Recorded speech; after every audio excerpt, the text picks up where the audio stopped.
Welcome, everyone. I'm Mandeep Khera. I'm the Chief Marketing Officer for SecureAuth. We're launching a video series focused on identity and access management and authentication topics.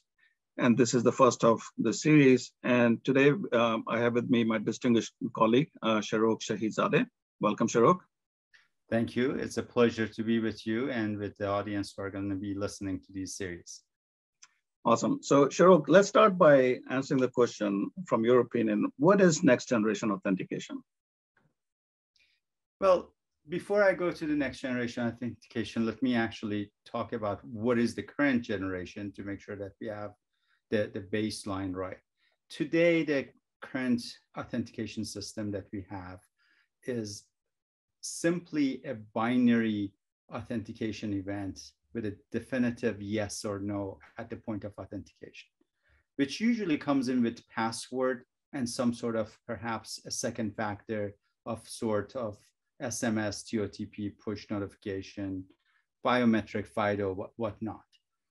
The next generation authentication is not binary. It cannot be binary because once you settle with binary, that means that it can be replayed and at some point you're going to get breached and there's going to be an account takeover.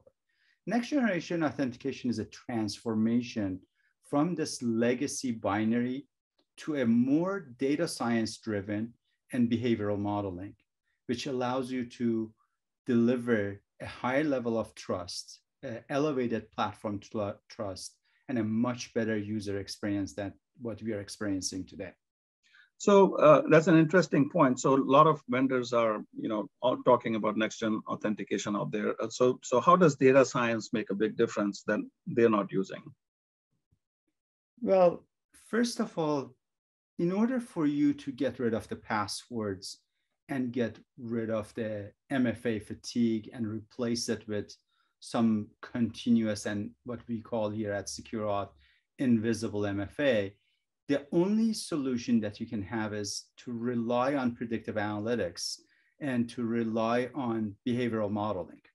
And by behavioral modeling, what I mean is take a look at the good users and bad users' behavior, their machines, their location of trust, their versions of OS and devices that they come in, and the applications that they use and the type of use of their application, and establish a pattern which is not binary, going back to my first point about the next generation platform. And this will allow them to, this will allow us to deliver the promise of use of data science. So what data science does is allows to perform behavioral modeling using a mass of data that is available to us from different vendors that are and partners that are in the industry, from your SIM to E5 and E3 and whatnot, and be able to deliver those three things that data science will give us. It will guarantee that we can go passwordless because you need to replace password with something that is better.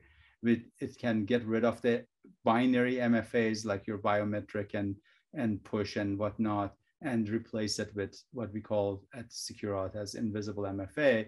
And it will guarantee that we will have a lower cost, overall cost.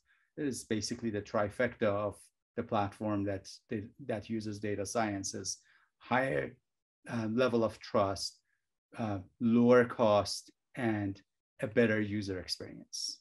Okay, that's great. You mentioned E3, E5. So let me ask you, obviously the big player, Microsoft, we all love Microsoft and they believe they can provide all this through E3, E5. Is that true?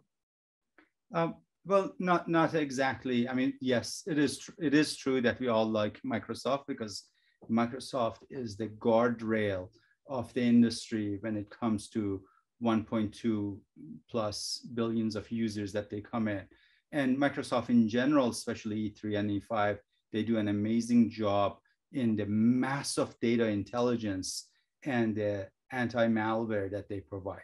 But they don't provide a passwordless continuous authentication system that covers the full spectrum of your mobile devices, your workstations, your web and on-prem applications, or your SaaS applications. They do cover a portion of it. But you cannot say that the amount of intelligence that E3 and E5 provides, bar none, there is nobody else that has better solution than them.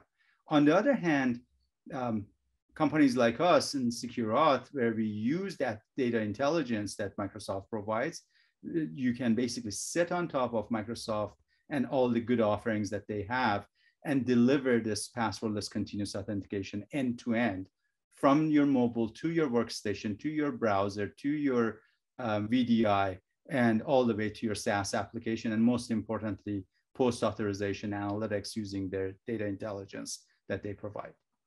Great. And Microsoft, along with Apple and Google, just recently announced support of FIDO and passwordless. So would love to get your opinion on that as well.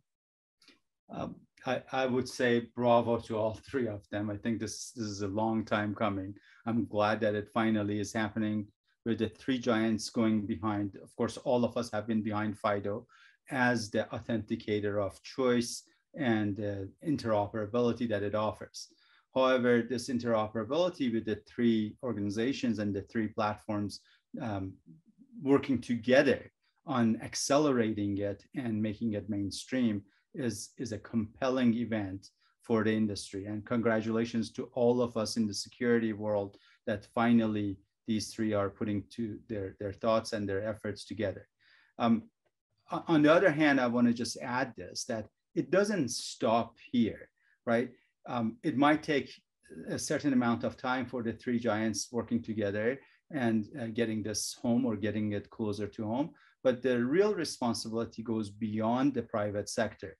I think that our governments, the US government and all the governments in the world, just like what EU has been doing, they also own to provide a standard and a baseline of defense for their citizens. And I think that it is the combination of the private sector and the public sector that they need to work together towards a safer digital life for all of us citizens. Good. Amen to that.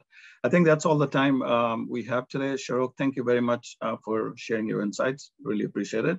Thank you. A pleasure. And thank you all for joining. Until next time, stay safe.